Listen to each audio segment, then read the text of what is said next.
Forget the dollar, forget the euro. There's only one measure of wealth that has held steady for 2,000 years. Here's what 1 ounce of gold reveals about the real value of your work. 1 ounce of gold, 31 grams, fits in the palm of your hand.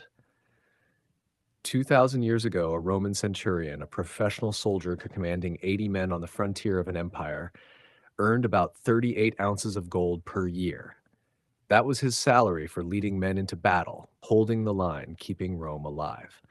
Today, a United States Army captain, roughly the same rank, roughly the same job, earns about 36 ounces of gold per year.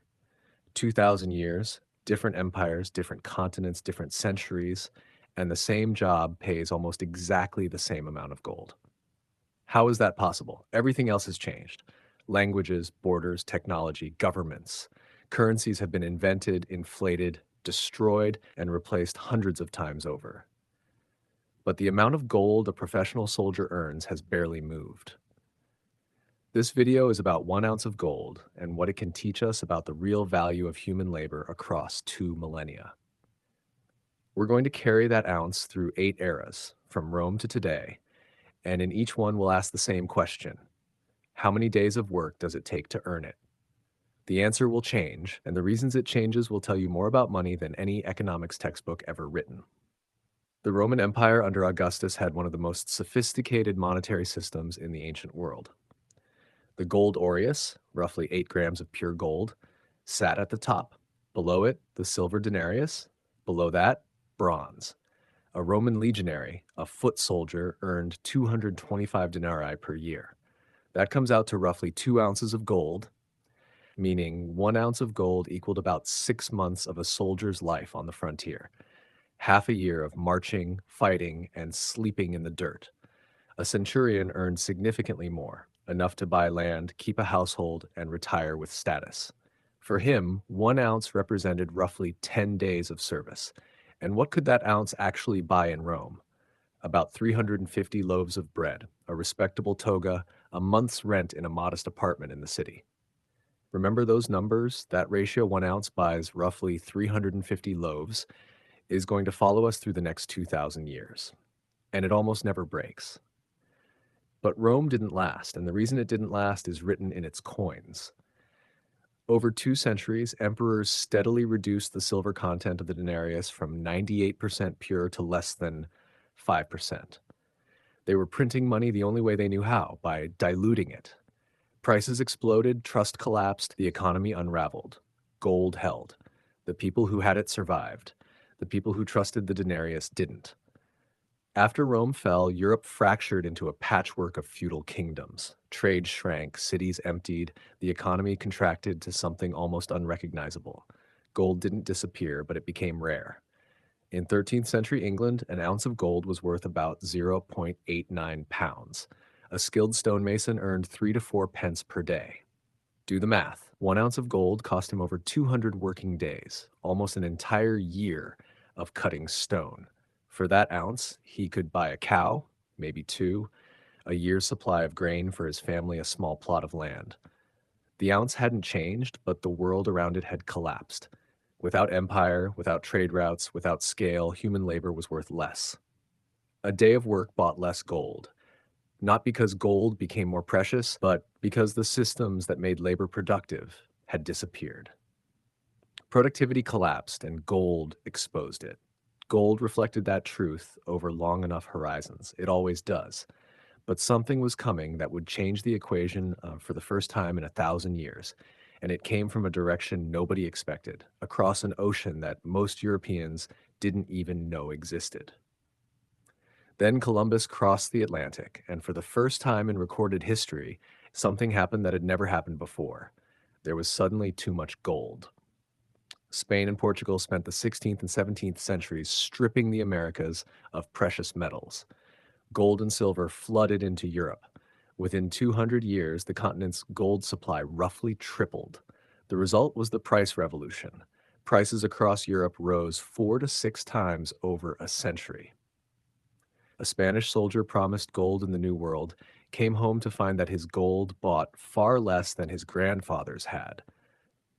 This is the only period in 2,000 years when gold lost significant purchasing power, not because of government manipulation, not because of financial engineering, simply because there was physically more of it. Supply and demand, the most basic law in economics, applied to gold just as it applies to everything else. But here's the critical difference. It took 200 years and the conquest of two continents to triple the gold supply. Compare that to paper money. The US dollar supply has roughly tripled since 2008 alone. In 15 years, no conquest required, just a keyboard. In 1717, Isaac Newton, yes, that Isaac Newton, was running the Royal Mint. He fixed the price of gold at £3, 17 shillings, and 10 pence per troy ounce. That price held for 200 years, 2 centuries, through wars, revolutions, the rise and fall of empires. One of the longest stretches of price stability in recorded economic history. In the United States, gold was fixed at 9.75 cents per ounce starting in 1792. It was raised slightly to $20.67 in 1834, and it stayed there. What did an ounce buy during this era? A factory worker in 19th century England earned about £1 per week. 1 ounce of gold cost about 4 weeks of labor, a month's work. And for that ounce, a month's rent in London, a quality men's suit, 300 to 400 loaves of bread. Sound familiar? It should. It's almost identical to what an ounce bought in Rome 1,800 years earlier. The toga and the suit. Different fabric, same century, same ounce. As long as currencies were anchored to gold, inflation was negligible by any modern standard. That anchor held wages, contracts, and expectations in place. Prices in England in 1914 were roughly the same as in 1717, 200 years of near perfect stability. Nothing like it had existed before, and nothing like it has existed since. The gold standard wasn't perfect. It was rigid, sometimes painfully so. But it did one thing that no system since has managed. It kept governments honest, because you can't spend what you can't back, and you can't back what you can't dig out of the ground. The 20th century broke everything. World War I was too expensive to fight with gold-backed money. Governments suspended the gold standard and started printing. After the war, they tried to go back. It didn't work. The world had changed. In 1934, Franklin Roosevelt did something extraordinary. He made it illegal for American citizens to own gold, a federal crime, and ordered them to sell it to the government at $20.67 per ounce. Then he raised the official price to $35. Overnight, every dollar people received for their gold was worth 40% less. A wealth transfer from citizens to the state executed with the stroke of a pen. An average American worker earned about $1,500 a year. At $35 an ounce, gold cost him roughly 8 or 9 working days, just over a week. Then came Bretton Woods in 1944. The entire world's currencies were pegged to the dollar, and the dollar was pegged to gold at $35 per ounce. Gold was still the center of the global monetary system, but ordinary people were no longer allowed to touch it. This arrangement lasted 27 years until one president decided the rules no longer applied. And that single decision, made on a Sunday evening without consulting Congress, changed the relationship between gold and human labor more than anything in the previous 2,000 years. August 15, 1971. Richard Nixon went on television and announced that the United States would no longer exchange dollars for gold. The last link between money and anything physical was severed. What followed was the most dramatic repricing of gold in history. $35 in 1971, $850 by 1980, then down, then back up, then higher, over $2,000 during COVID, and somewhere between $2,000 and $3,000 as you're watching this.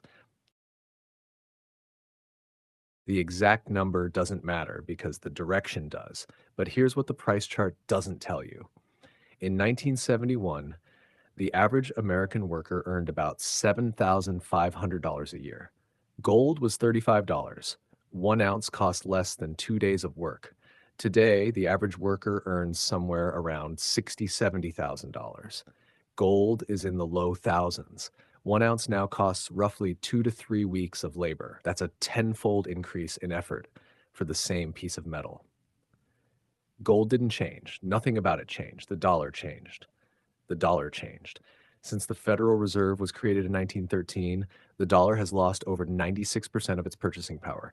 What cost a dollar then costs more than $30 now. Gold didn't gain value. It just refused to lose it.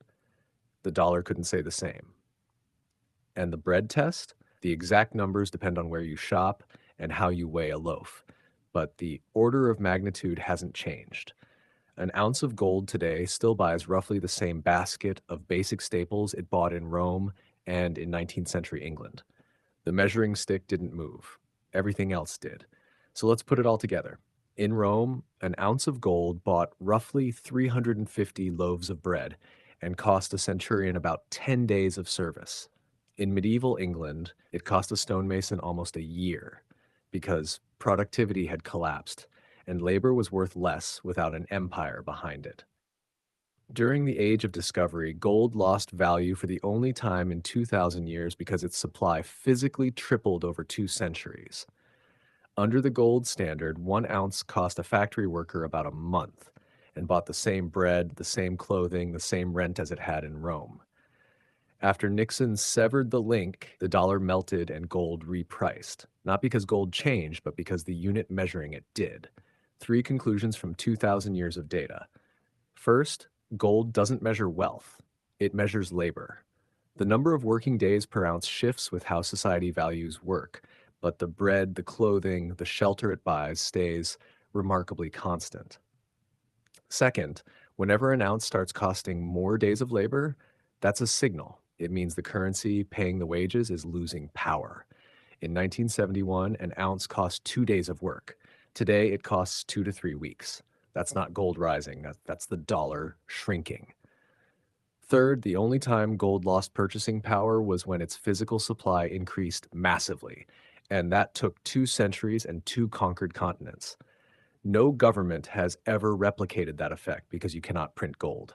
1 ounce, 31 grams, hasn't changed. Rome debased its silver and collapsed. Spain flooded Europe with gold and triggered inflation. England held gold steady for 200 years and built one of the most stable economies the world had seen. America tied the world to gold, then untied it, and the dollar has been falling ever since. Through all of it, 1 ounce of gold buying roughly the same thing: a month or two of decent life, a suit, a month's rent, 350 loaves of bread. Gold doesn't rise. Gold doesn't fall. Gold stands still. Everything else moves around it. And when someone tells you gold is expensive, ask them, expensive compared to what? To paper that can be printed? To digits that can be created with a keystroke? A Roman centurion earned 38 ounces a year. An American captain earns 36. 2,000 years, same job, same gold, almost the same number. Maybe the question isn't what gold is worth. Maybe the question is what your labor is worth and what you're measuring it in. If this changed how you think about gold, subscribe. I break down these patterns every week. Take your annual salary, divide it by the current price of 1 ounce. That number is how many ounces your year of labor is worth. Drop it in the comments. I'll see you in the next one.